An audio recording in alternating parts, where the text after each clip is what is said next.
Greetings everyone, and welcome back to the show.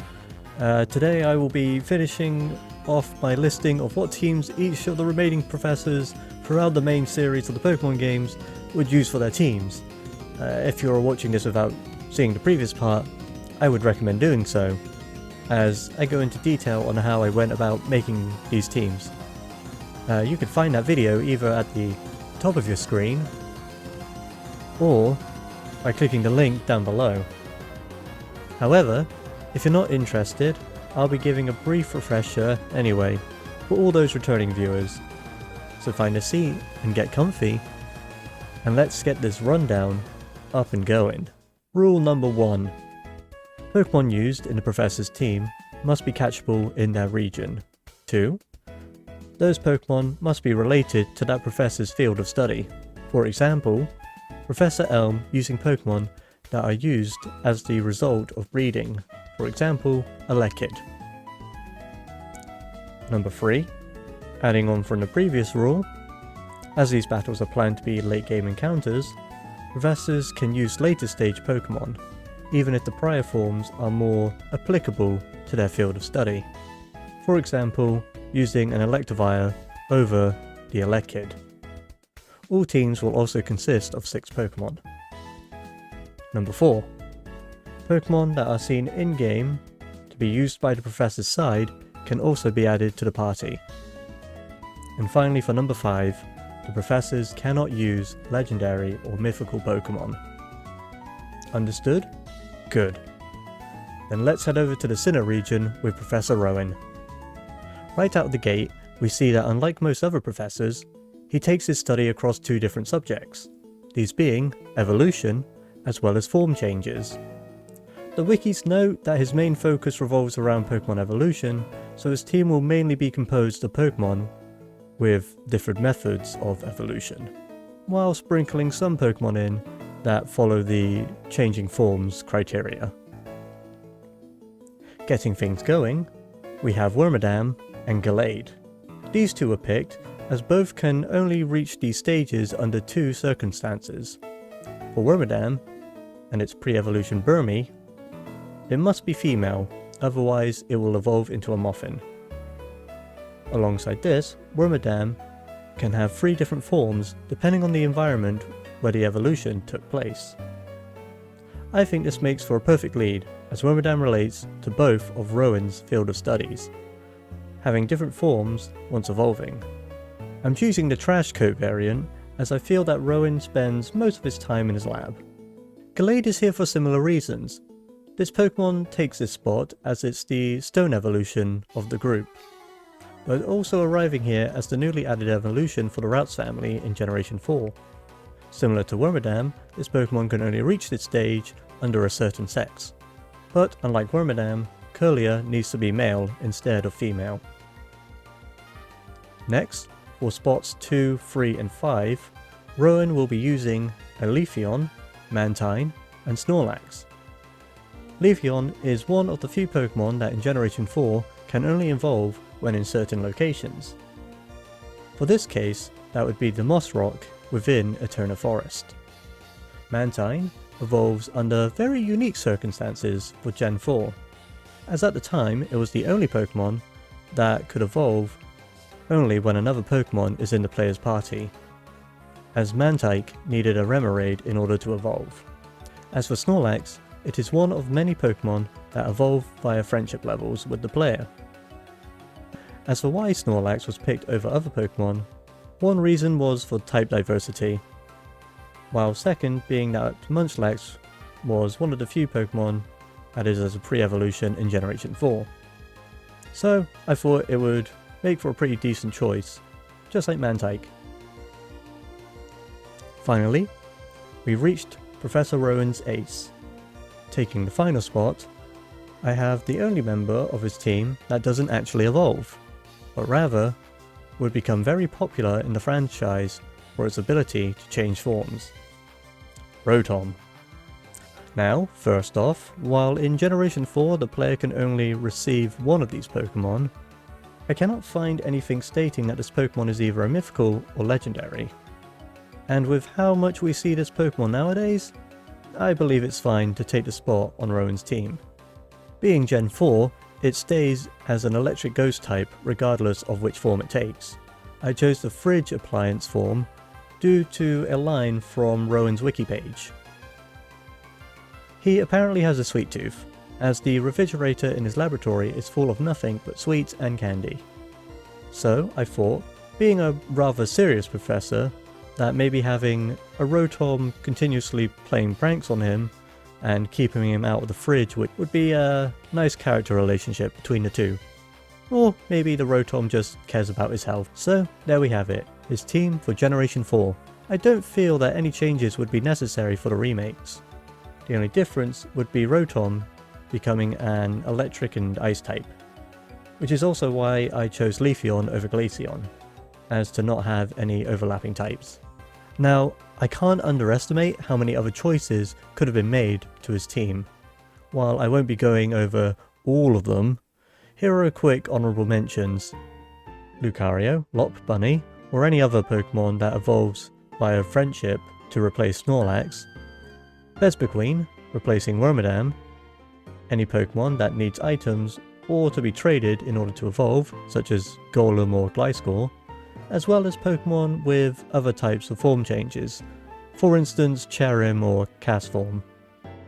Again, there are so many possible alternatives, so if you don't agree with what I've laid out, then I completely understand. In fact, feel free to leave a comment.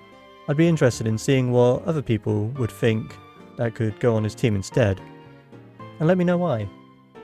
But for now, I'll be moving on to our next professor. Let's fly on over to the Kalos region and meet with Professor Sycamore, undertaking the subject area of Mega Evolution. His team is one of the easiest to construct, as we only need to give him Pokemon that can undergo this transformation, as he studies both the physical and mental changes to Pokemon when Mega Evolving. The games do help back up my method, as in the battle we have in his laboratory, he faces us with a Bulbasaur, Squirtle and Charmander, all of which can Mega Evolve once they reach their final stage. As such, you best believe I will be adding Venusaur, Blastoise and Charizard to his team. Otherwise, for his first and second party member, I will be assigning him a Mawile and Ampharos. Mawile being one of the two Megas in X and Y that is the newly added Fairy type. And as Gardevoir is used by the champion, I wanted Sycamore to use something different. Meanwhile, Ampharos gets placed here for the sole purpose that both its Mega and the Professor share such glorious hair.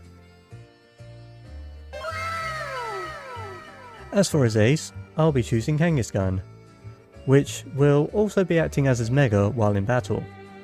My reason being is down to its Mega ability, that being Parental Bond.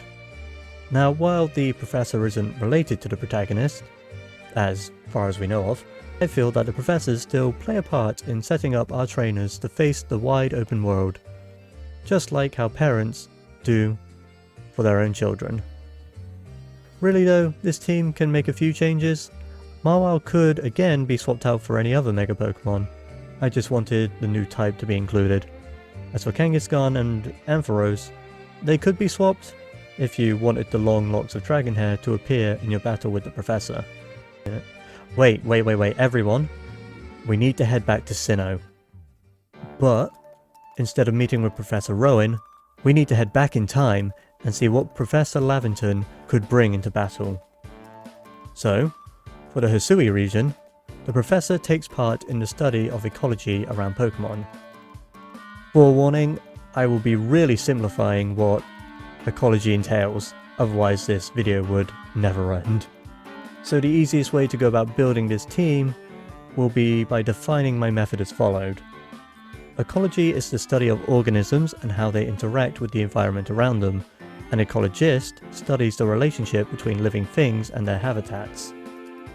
I looked across many of the Pokédex entries around Hisui to determine which Pokemon directly interact with their environment in order to grow and survive. To change things up, however, I'll be showing off members 2 through 6 before looping back to the Professor's lead. So down the list we have Hisuian Electrode, Sneasler, Hisuian Lilligant, Cleavor, and Ursaluna. Right off the bat, it's easy to see that they are all the newly added variants or evolutions to Legends. This is mainly because each of their Pokédexes go into detail on why this Pokemon has either evolved or changed forms to better fit their environment. Electrodes nowadays live their lives in power plants to gather energy. However, the Electrodes of the past don't have this luxury. Curious enough, this Pokemon shares a similar texture to apricots, which is where I believe its interaction and survival from this environment stems, as in this time period they live in forests, climbing up trees and building its energy through lightning or by absorbing energy from the sun. So maybe while it's climbing up these trees it finds a way to cover itself in the apricots, or maybe through eating them does this somehow relate to its ability to gather energy from the sun. And as this is a food source that it would no longer need in the power plants, that would kind of bring about its change. Hisuian Lilligants differ from their counterparts by growing longer and stronger legs to help root itself in the snowy mountains where it resides.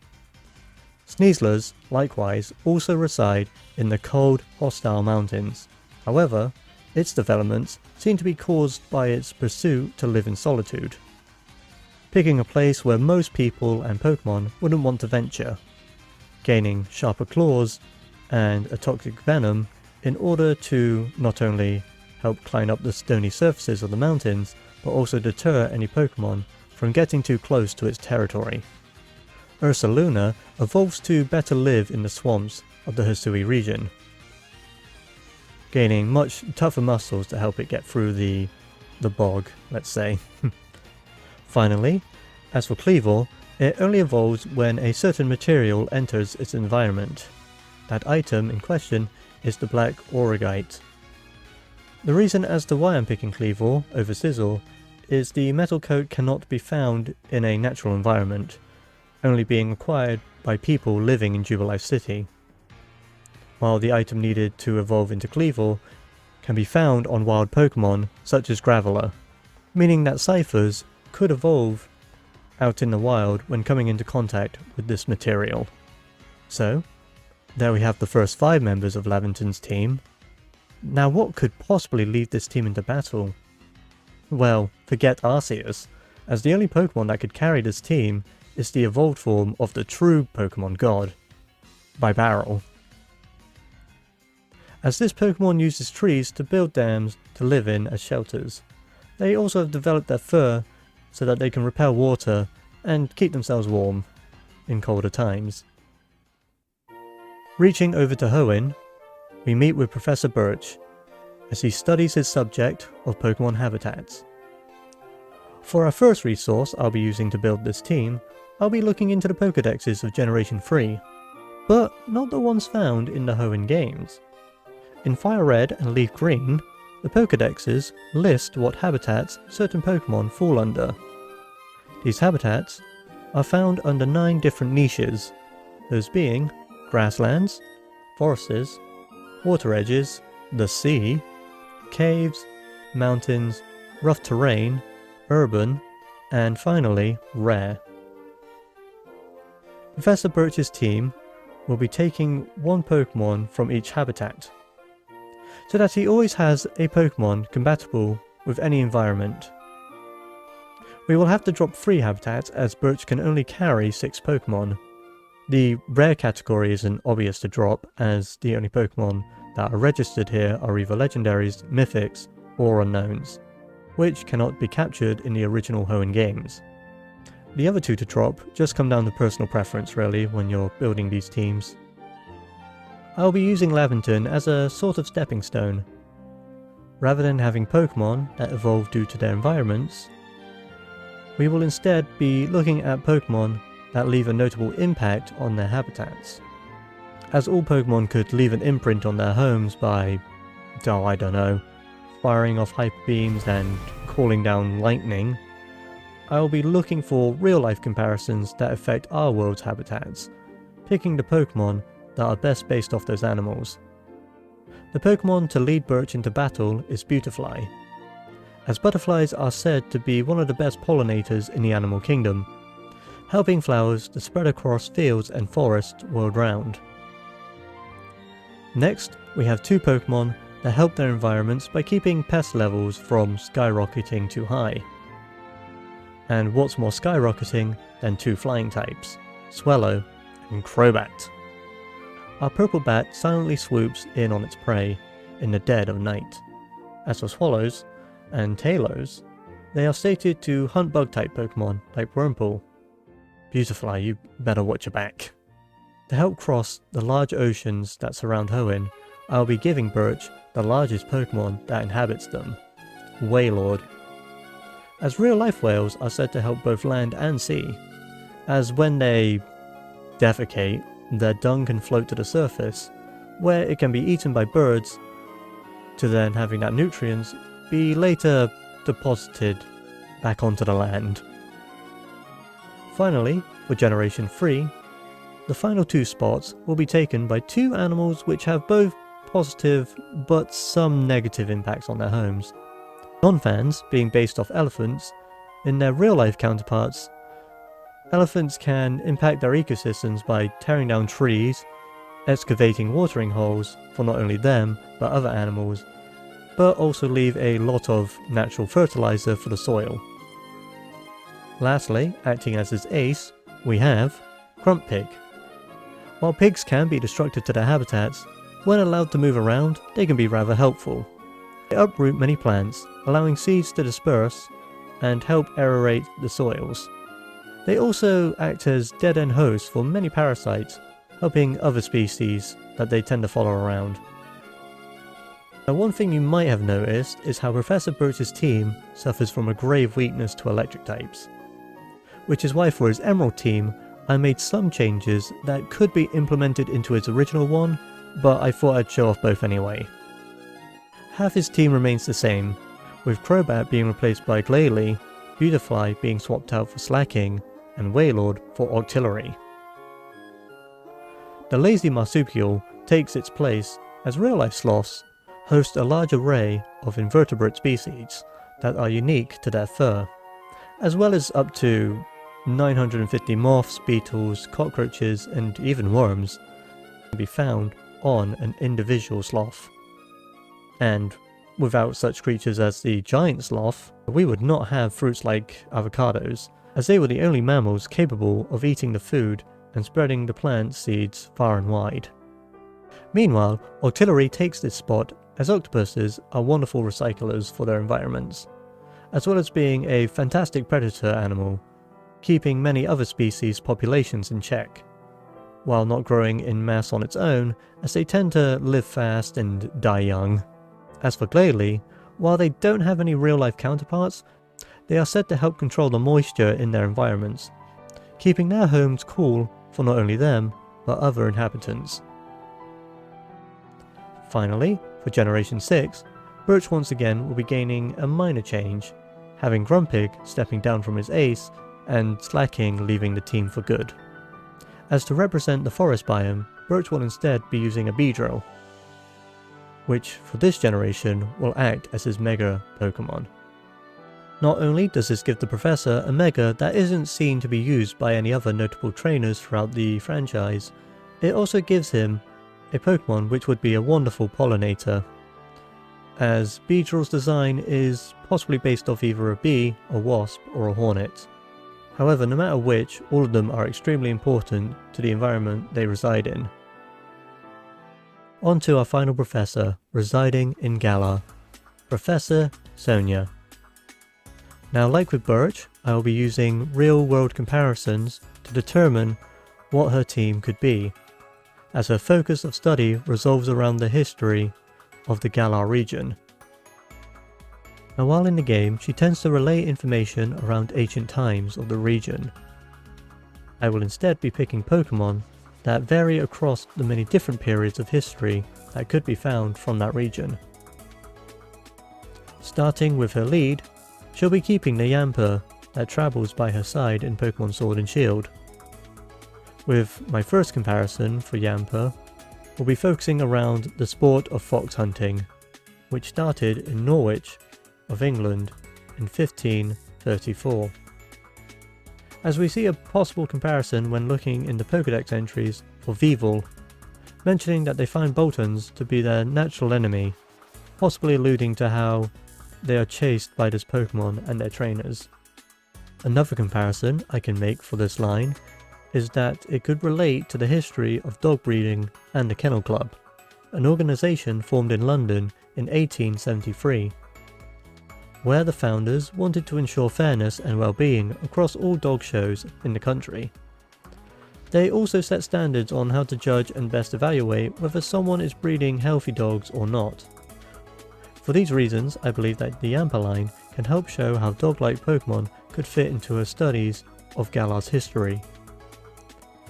For my lead for her second option, Yamper will be replaced with its evolved form. Stonjourner takes up spot number 2, as this Pokemon seems to be inspired by megaliths such as Stonehenge in Wiltshire. The Neolithic structure, which not only has attracted many tourists, but has also left many puzzled as to how it got there and what purpose it once had. Stonjourner's dex entries reflect this in later games, saying, "The elemental composition of the rocks from its body were found to match the bedrock of a land far away from where this Pokemon inhabits." Our next two candidates are Pokemon that relate to the Viking invasions around 793 AD, Galarian Meowth and Runegus, with the former showing physical traits resembling Vikings, while also stating in Pokemon Sword that this Pokemon was believed to have travelled and battled alongside savage seafaring people. The latter seems to resemble the old runes left behind by those said people. Between the two, I'll be adding yet another Galarian variant to her team, Weezing, taking spot number 4 due to its appearance of a stereotypical Victorian-era gentleman, with aspects of a large chimney that pumps endless smoke into the skies for a hat, as it seems to be that the 1800s were when these Weezing variants came into being. As it states, long ago, during a time when droves of factories fueled the air with pollution, Weezings changed into this form for some reason. Finally, we come to Sonia's ace. Looking across many different designs, inspirations, and Pokédex entries, I think I came to a pretty good conclusion as to what this Pokemon would be. Hydreigon. There are a slew of stories about villages that were destroyed by Hydreigon. It bites anything that moves. I consider that this is in reference to the countless medieval tales passed through time of knights and kings slaying raging dragons that brought destruction to the people of the past. Being of a time that spawned fantasy, as well as many historical discoveries, I believe it would make for a perfect ace for Professor Sonia. Before we leave Galar, however, I do have some alterations to this team. First off, I would replace Runegus with a Pokemon like Dhelmise, as we already have enough Pokemon referencing the Viking era. Having Dhelmise could give representation to periods in history, such as the Golden Age of piracy in between the 1600s and 1700s. Dhelmise has references to stories of ghost ships that have sailed the seas many years ago across its wiki page. The final revision that I could make is by giving Sonia a unique Dynamaxing Pokemon to battle as her ace. So, replacing Hydreigon, I would give her a Butterfree, as this Pokemon gains access to its own Gigantamax, which isn't used by any other standout NPC. However, because this Pokemon doesn't really have any great connections to Galar's history, I will still be picking Hydreigon as a ace. And there we have it. All 12 professors and what their teams would be if they were to build them around their particular field of study. Thank you all so much for attending my short series, which I don't plan to end just yet, as I have one final part coming out, hopefully in the near future. However, that'll be saved for another time. If you enjoyed, please consider leaving a like, and possibly subscribing if you've made it this far. If you have any variations to any of the Professor's teams, then please leave a comment down below. Until next time, I hope you enjoyed the show.